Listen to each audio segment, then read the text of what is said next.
Bonjour frères et sœurs, une joie de vous voir encore une fois ce matin. Euh, tous les dimanches, pour nous, pour moi personnellement, c'est beaucoup de préparation pour arriver à ce moment-là où on va apporter la parole, ceux qui apportent la parole, ceux qui dirigent la louange. On se prépare et puis pour nous, c'est de la préparation, puis des tracas, puis on espère que ça va bien se passer. Puis quand on arrive avec les frères et sœurs, qu'on entend les gens chanter les louanges du Seigneur, ben ça nous fait tout oublier ça, puis dire on est en famille, puis on se réjouit ensemble de pouvoir louer notre Dieu. Et puis, ben oui, il y a toujours une petite nervosité, mais ça fait partie du travail. C'est mieux comme ça. C'est mieux comme ça. On se sent plus, moins, comment je pourrais dire, euh, parfois on sait mieux qu'on se sente pas à la hauteur de faire le travail, puis que ce soit le Seigneur qui nous utilise. C'est mieux comme ça.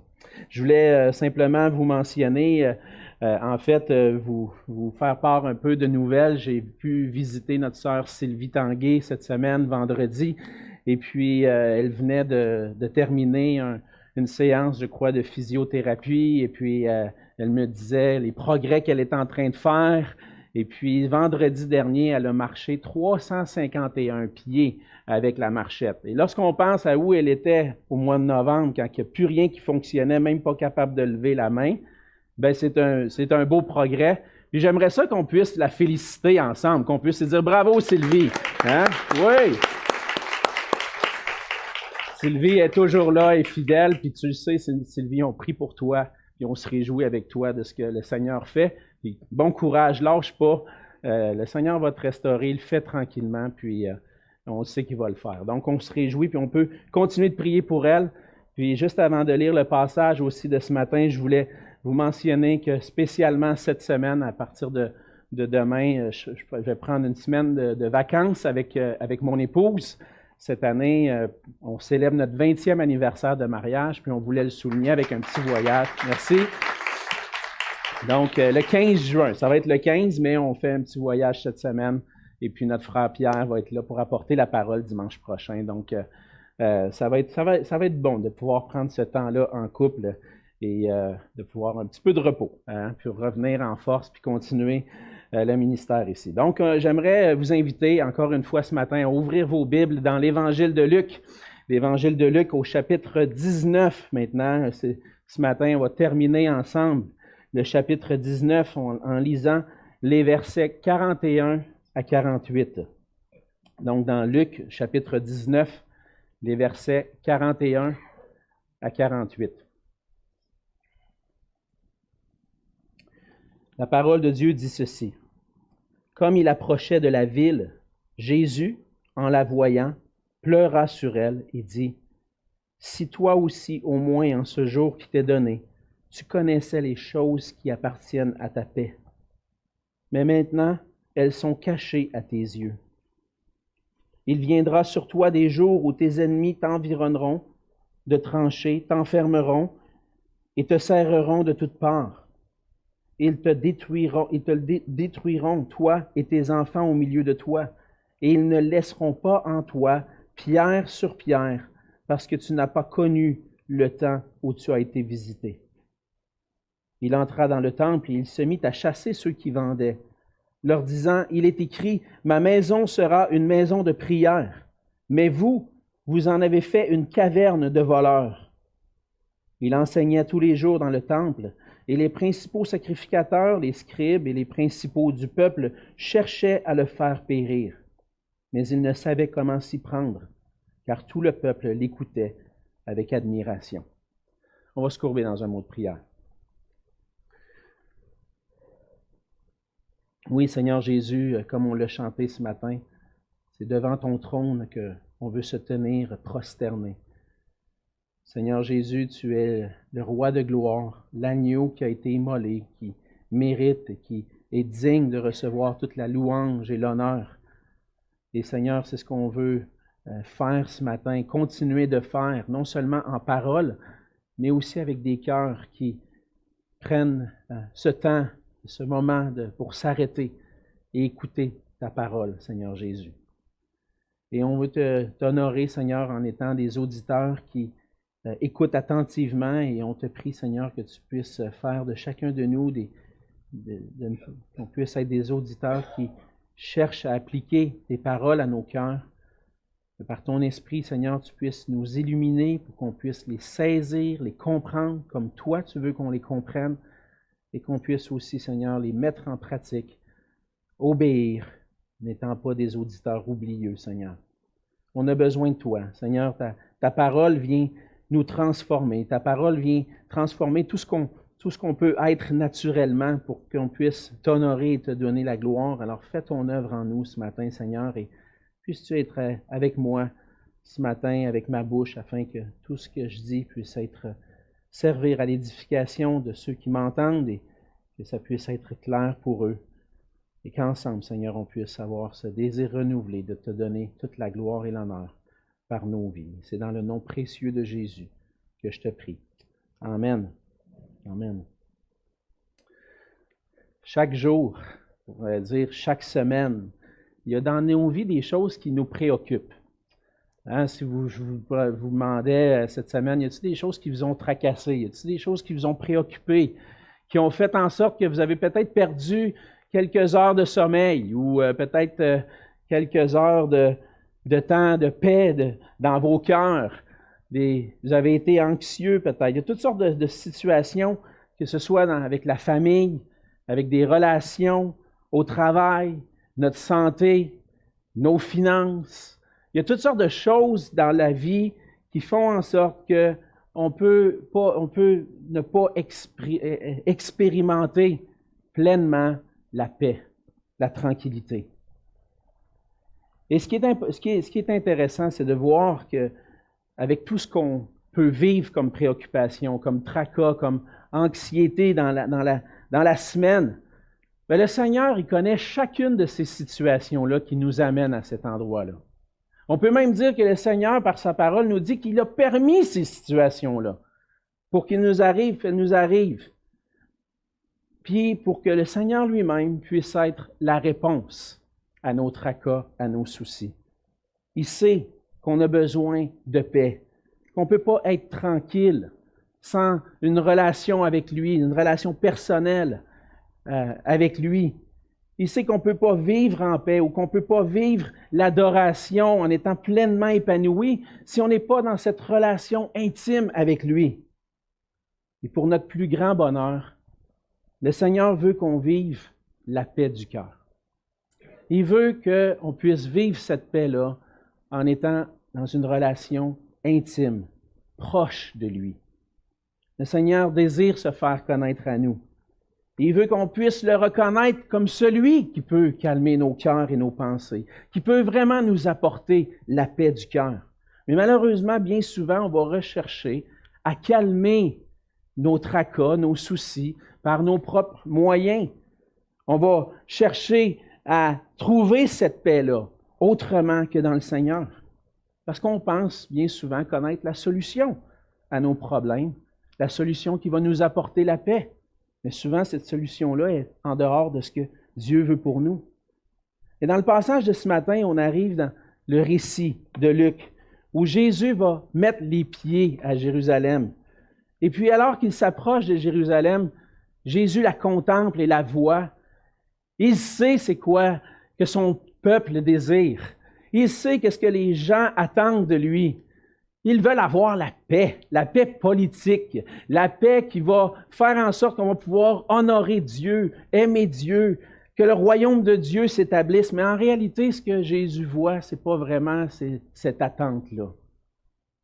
Et puis, on va voir qu'à travers tout ce que Jésus va mentionner dans le passage, que le peuple de Dieu cherchait la paix, mais ne trouvait pas la paix au bon endroit.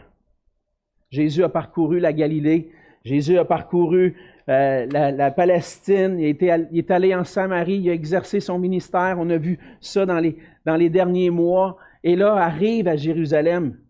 Et alors qu'il arrive à Jérusalem, son cœur est rempli de tristesse. Et à travers cette tristesse-là, Jésus va annoncer des malheurs qui vont venir sur Jérusalem. Puis dans son ministère à Jérusalem, dans le ministère, dans le temple, il va démontrer son autorité divine, l'autorité qui vient de Dieu lui-même, mais il va s'apercevoir que Jérusalem n'est pas prête à recevoir le royaume de Dieu. Et dans le récit, Jésus nous montre qu'il va être confronté à des leaders religieux qui vont le rejeter et qui vont vouloir le mettre à mort. Et dans le passage de ce matin, encore une fois, Luc nous aide à répondre à cette question-là. Qui est Jésus?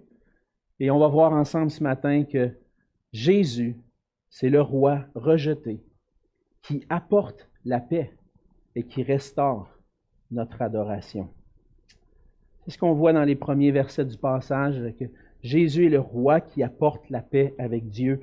Dans les versets 41 à 44, comme je l'ai mentionné, Jésus approche de la ville. Et on peut dire qu'alors qu'il approche, il la voit un peu avec une certaine distance. On sait qu'il était à Béthanie quelques temps auparavant, à peu près à 3 kilomètres de Jérusalem, du centre de Jérusalem. Et puis, Jésus est placé, un peu comme nous, lorsqu'on est placé sur la rive sud, puis qu'on regarde de l'autre côté du fleuve, on voit la ville de Montréal. Puis on peut des fois s'arrêter, puis ça m'arrive des fois de m'arrêter, puis de regarder la ville avec les gratte-ciels, avec toutes les constructions qu'il peut y avoir, le stade olympique et tout ça, puis penser, où est-ce que ça en va, cette ville-là? Et avoir dans nos cœurs un peu comme le sentiment que le Seigneur Jésus avait. Mais on voit ce que Jésus a, il est placé à une distance, il regarde la ville, et puis en la voyant, se met à pleurer. Et lorsqu'on regarde dans l'original, le verbe pleurer ici, c'est le même verbe qui est utilisé lorsque Jésus a pleuré la mort de Lazare. Il y a eu de la peine. Jésus a réellement pleuré. Et puis on pourrait même comprendre à travers ce mot-là que Jésus exprimait une peine profonde, des sanglots en regardant Jérusalem. Son cœur est attristé. Pourquoi? Parce qu'il voit dans Jérusalem une ville qui rejette la paix. Il y a une certaine ironie dans ça, parce que Jérusalem, la signification du mot Jérusalem veut dire la ville de la paix. Le fondement de la paix. Mais c'est la ville de la paix, mais qui ne connaît pas la paix, qui ne la connaît pas réellement. Et Jésus voit ça. Il dit, c'est la ville de la paix. Puis moi, je le sais. Qu'est-ce que tu as besoin pour avoir la paix? Mais toi, tu ne le connais pas. Et elle ne le connaît pas parce que par son endurcissement, on le voit à la fin du verset 44, elle n'a pas connu le temps où elle a été visitée. La venue de Jésus à Jérusalem, c'est la venue de la paix. Jésus qui vient pour apporter la paix. Mais tout au long du voyage, puis alors que Jésus s'apprête à rentrer à Jérusalem, il sait qu'est-ce qui va se passer, il sait qu'il va être livré aux mains des hommes, qu'il va être rejeté.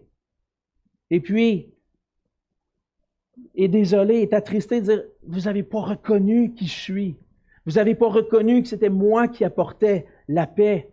C'est moi qui est là pour que vous puissiez connaître la paix avec Dieu, être réconcilié dans une relation, dans un bonheur parfait avec Dieu, puis vous ne m'avez pas connu.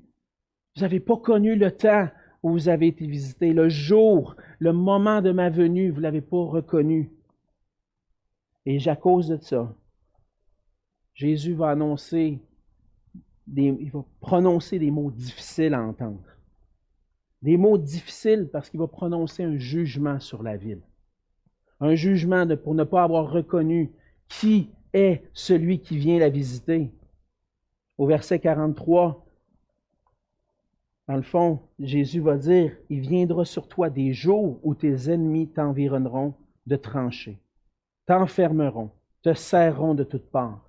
Ils te détruiront, toi et tes enfants, au milieu de toi.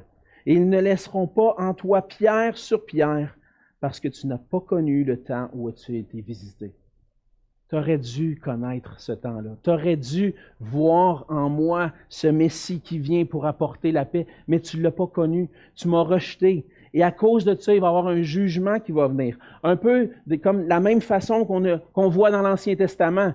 lorsque le peuple de Dieu s'est détourné du Seigneur pour se tourner vers des idoles, le Seigneur envoie des prophètes à travers Jérémie, Ésaïe, des prophètes qui viennent et qui annoncent à Jérusalem, « Repens-toi, sinon on va avoir la destruction. » Et puis le peuple continue avec un cœur endurci, comme le dit le texte ce matin, aveuglé par son péché, ne peut pas voir que le Seigneur vient pour les visiter.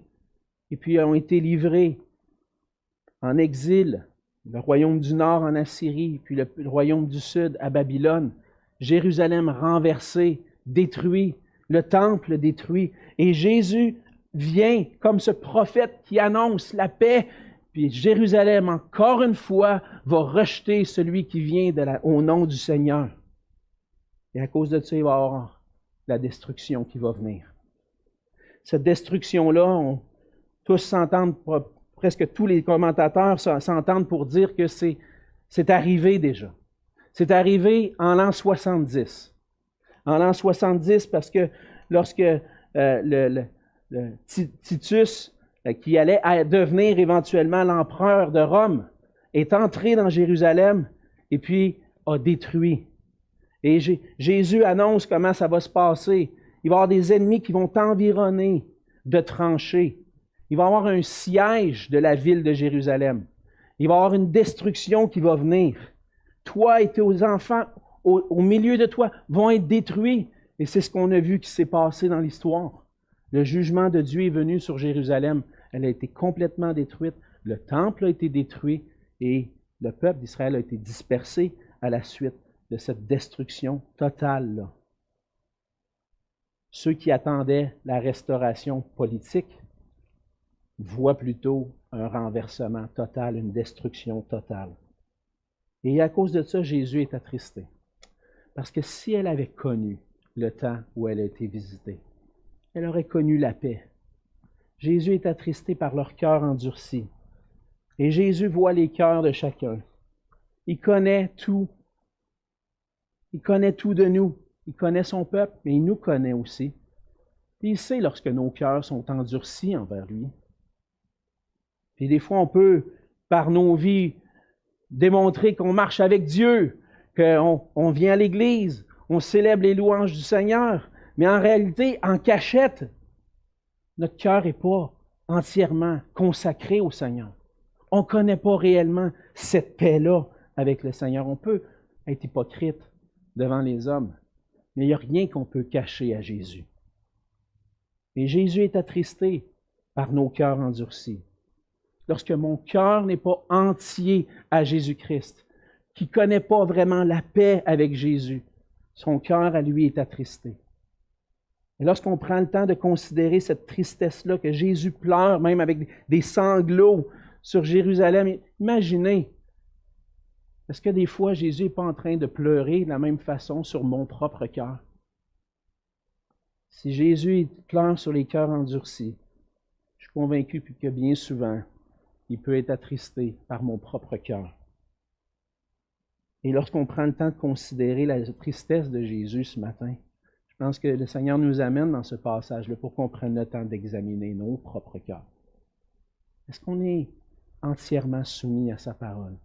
Est-ce qu'on vit dans une relation harmonieuse avec notre Sauveur, notre Seigneur? Est-ce que mon cœur est entier à lui?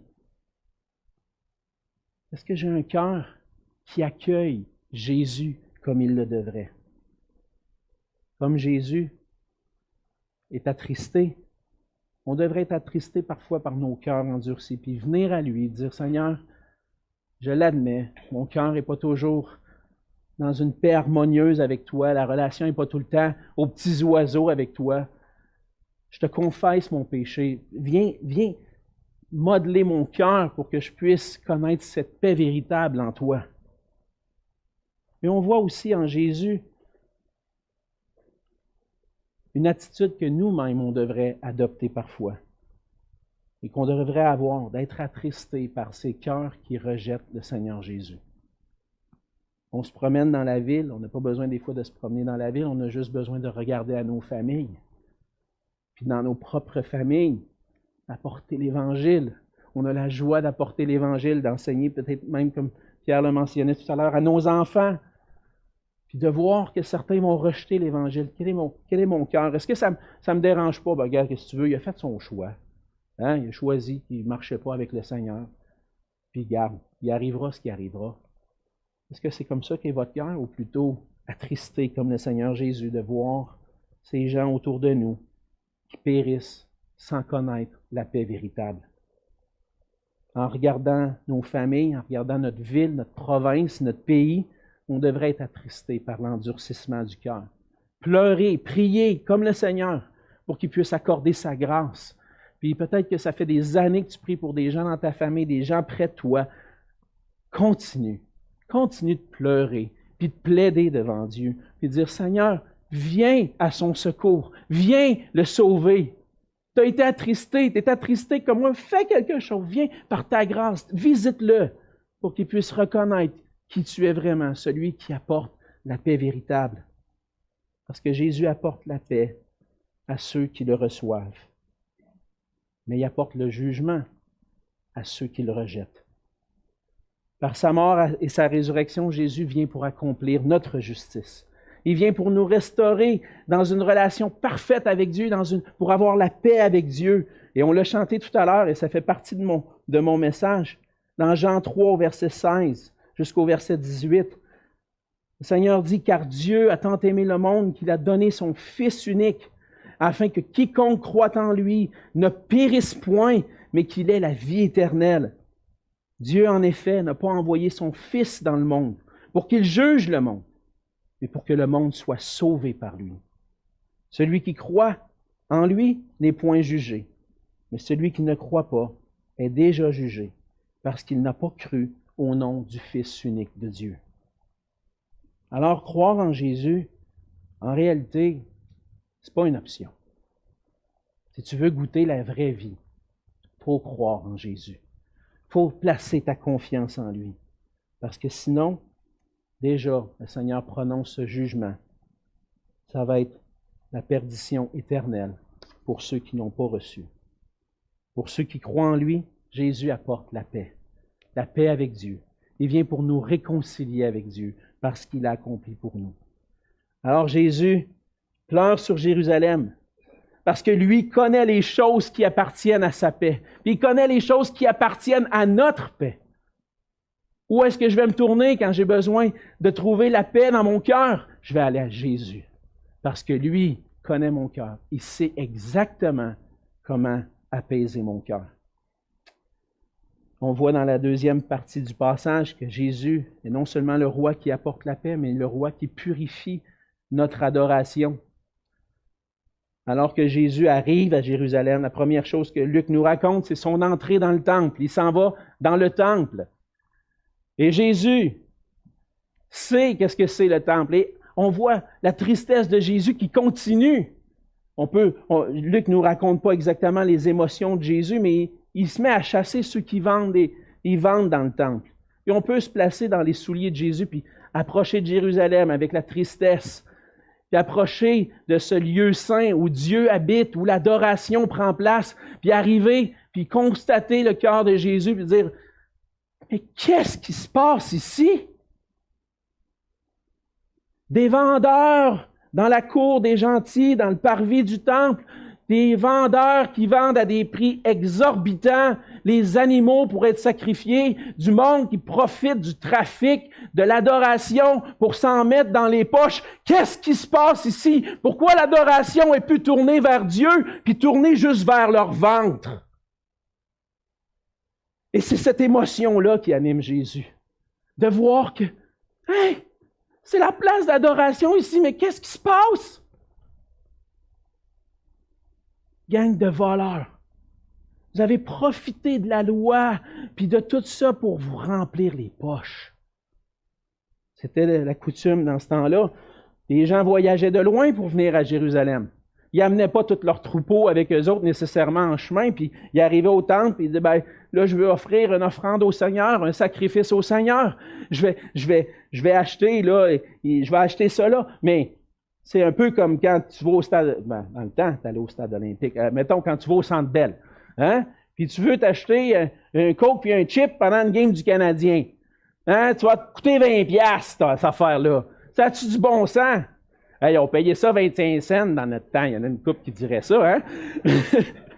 Une chip et une liqueur, 20 piastres. Ben voyons donc, un hot dog, un trio, 25 piastres. C'est quoi cette histoire-là? Ben, il en profite pour s'en mettre dans les poches. Il n'y en a pas d'autres ailleurs. Ben, c'est la même affaire qui se passe dans le temple. On ne peut pas se le procurer ailleurs, ben, on va s'en mettre plein les poches. Et plutôt que de servir Dieu, on va se servir nous-mêmes. Jésus est attristé. On pourrait dire, ben voyons Jésus, puis on voit dans les autres évangiles que Jésus se met à renverser les tables, puis il est en train de, on dit, faire piquer une sainte colère. Hein?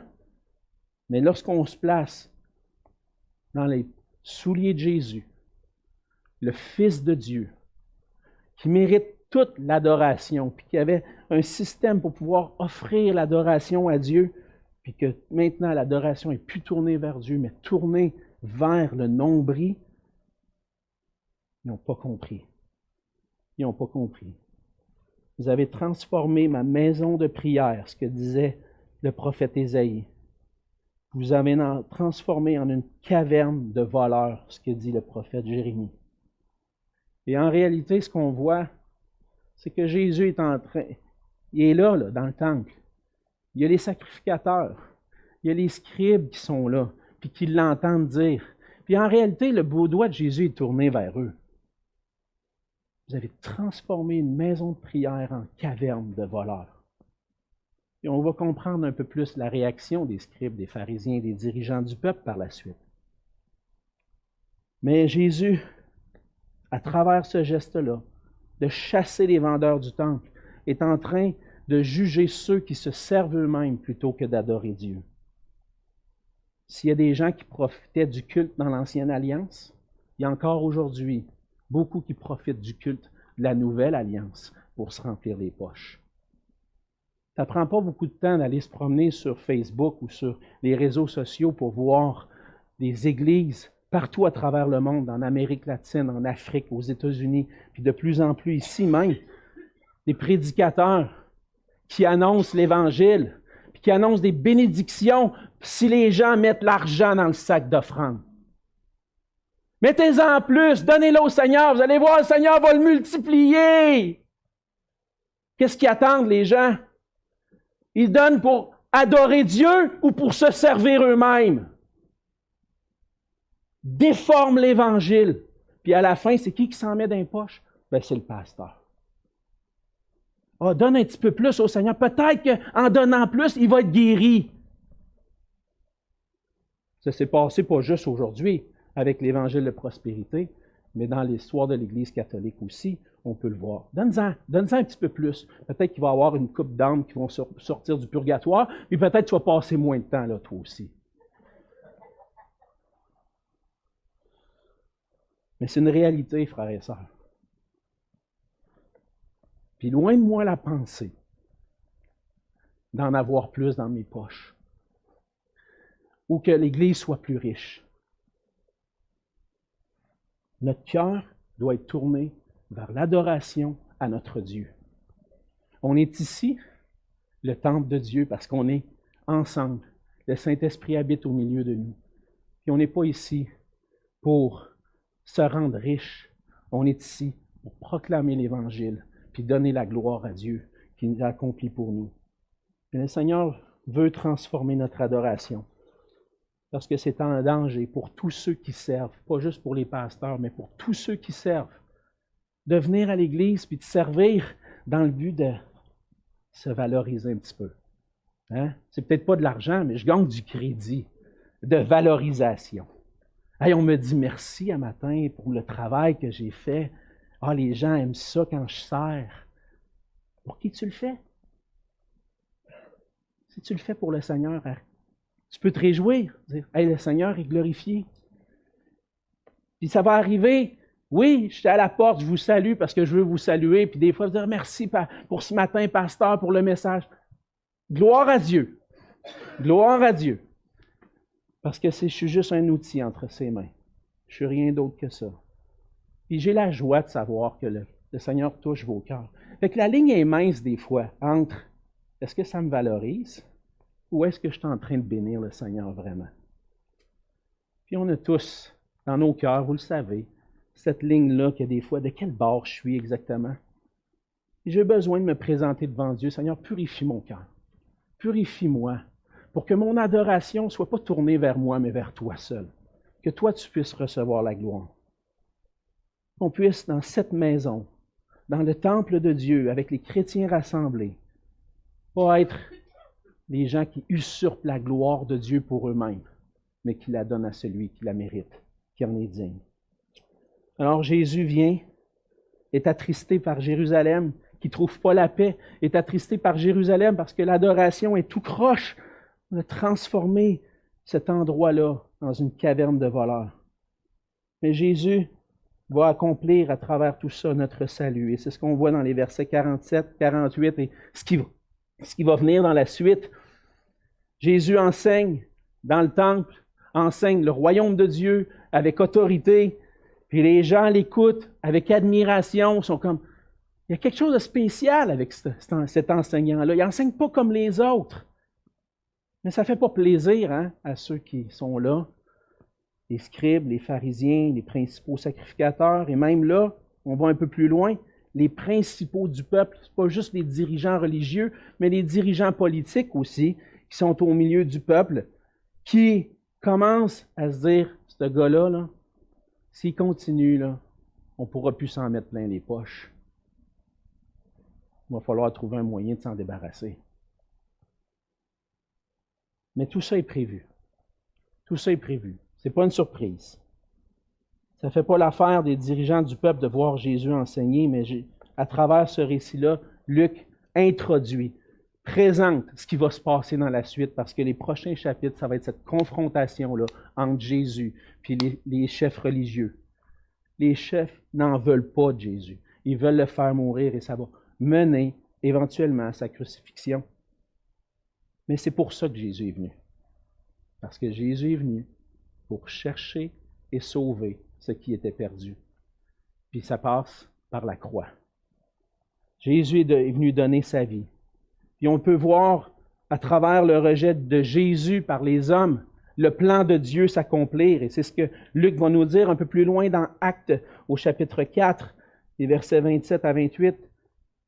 Alors que les chrétiens sont rassemblés en train de prier après que Pierre et Jean ont été libérés de prison, ils disent, en effet, contre ton saint serviteur Jésus, que tu as oint, le Messie, Hérode et Ponce Pilate se sont ligués dans cette ville avec les nations et avec les peuples d'Israël pour faire tout ce que ta main et ton conseil avaient arrêté d'avance. C'est intéressant de voir ça. On n'aura pas le temps d'aller dans ça ce matin, déjà le temps avance. Mais on voit dans le fait que Jésus a été livré à la fois la souveraineté de Dieu et la responsabilité des hommes qui sont mis ensemble. Dieu avait prévu que son Fils allait mourir. Mais ça s'est passé à travers des hommes qui l'ont livré. Mais ils ont exécuté exactement le plan de Dieu. Parce que Jésus, sa mort et sa résurrection étaient annoncés d'avance. Et c'était pour notre salut. Par le sacrifice qu'il va accomplir à travers son rejet, il va être livré pour nos péchés. Il va être livré en sacrifice pour nous. Et ce qu'on voit, c'est qu'à travers ce sacrifice-là, on peut maintenant obtenir le pardon, la paix avec Dieu et une adoration qui est restaurée. Et ça prend le rejet de Jésus pour qu'on puisse trouver le salut. Il y a seulement Jésus qui peut nous donner une véritable relation avec Dieu, la paix avec Dieu. Et c'est en venant à lui, en reconnaissant ce qu'il a accompli pour nous à la croix, qu'on peut recevoir le pardon et cette réconciliation. La paix du cœur, je ne la trouve pas dans ce qui peut mettre un petit pansement sur mes tracas. Je la trouve en Jésus. De savoir que maintenant, à travers lui, j'ai une relation avec le Dieu de l'univers, le grand Dieu tout-puissant. Et lorsque je viens à lui, connaît tous mes besoins, connaît tous mes problèmes. Mais ça prenait Jésus pour que je puisse avoir accès à ce Dieu merveilleux qui maintenant, lorsque je viens à lui, me donne la paix qui surpasse toute intelligence. Parce que maintenant, je suis réconcilié avec lui. en Jésus-Christ. Dans ce passage, Luc, et dans la suite, va nous montrer que Jésus est le seul sauveur. Mais il va être le seul sauveur à travers le fait qu'il est le roi rejeté pour accomplir notre salut. Dans le passage ce matin, on a vu ensemble que Jésus est celui qui apporte la paix, qui vient restaurer notre adoration, mais ça va se passer à travers le fait qu'il va être rejeté. Et depuis qu'on est dans l'Évangile de Luc, on revient semaine après semaine sur ce message-là, sur le message de l'Évangile, ce que Jésus a fait pour nous, puis la réconciliation qu'on a avec Dieu à travers Jésus-Christ, puis après plusieurs années de vie chrétienne, puis plusieurs semaines dans l'Évangile, peut-être que tu te dis, ben, c'est beau, là, je comprends, Alexandre, là, tu peux arrêter de répéter les mêmes affaires, on peut-tu comme passer à d'autres choses? Ben non! On ne passera pas à d'autres choses. Comme l'apôtre Paul dit, je ne veux pas avoir la pensée de savoir parmi vous autre chose que Jésus-Christ et Jésus-Christ crucifié. Ce qui m'amène la paix de mon cœur. Ce qui m'amène à réaliser que mon adoration est véritable. C'est parce que je contemple ce que Jésus a fait pour moi. On a besoin de revenir à la croix, frères et sœurs. Revenir constamment à ce message-là. Que le Seigneur veut notre paix. Il veut notre adoration véritable. Et ça se passe quand on va à lui. Si un jour tu as fait la connaissance personnelle de Jésus, continue de te laisser émerveiller par Jésus. Que l'histoire de la croix ne soit pas comme « OK, c'est beau, tu passes à d'autres choses », mais plutôt dire « À toutes les fois que je m'approche de ce message-là, de l'Évangile, je suis émerveillé. » Ça me fait penser à un chant. Il dit « Quand je m'approche de la croix, je suis émerveillé, brisé par ta miséricorde. » Et à nouveau, qu'est-ce que je veux dire? Merci. Merci Seigneur. Et c'est ça la véritable adoration. L'adoration, c'est celle qui, après avoir trouvé la paix, se tourne vers Dieu et dit « Merci ». Frères et sœurs, on a besoin de ne pas se lasser du message de l'Évangile, mais de célébrer notre Dieu pour la paix qu'on a trouvée en lui. Et qu'on puisse célébrer ensemble cet Évangile merveilleux, parce qu'il parle d'un Sauveur merveilleux. Prions ensemble. Oui, Seigneur notre Dieu, merci pour ta grâce envers nous. Merci pour ta paix, pour la réconciliation qu'on a trouvée en toi. Et de savoir, Seigneur, que maintenant nous sommes tes enfants. Que ceux qui ont reçu Jésus-Christ, que ceux qui ont placé leur foi en lui, leur confiance en lui pour l'éternité, peuvent maintenant avoir la paix pour l'éternité. Et Seigneur, à travers cette paix que l'on trouve en toi, cette réconciliation, tu veux que jour après jour, on puisse revenir à toi pour connaître la paix de notre cœur et te faire connaître nos besoins, nos tracas, nos soucis, pour que cette paix qui surpasse toute intelligence puisse garder nos cœurs et nos pensées en toi. Et Seigneur, tu veux après aussi qu'on puisse te glorifier, t'adorer, te donner toute la gloire et l'honneur à cause de ce que tu as accompli et parce que tu es notre paix. Seigneur Jésus, merci d'avoir accepté la croix à ma place, d'avoir été puni pour mes péchés et du fait que maintenant, j'ai la paix avec Dieu. Seigneur, qu'on puisse te célébrer, te chanter et se rappeler constamment, s'émerveiller devant cette œuvre merveilleuse que tu as accomplie pour nous. À toi soit toute la gloire.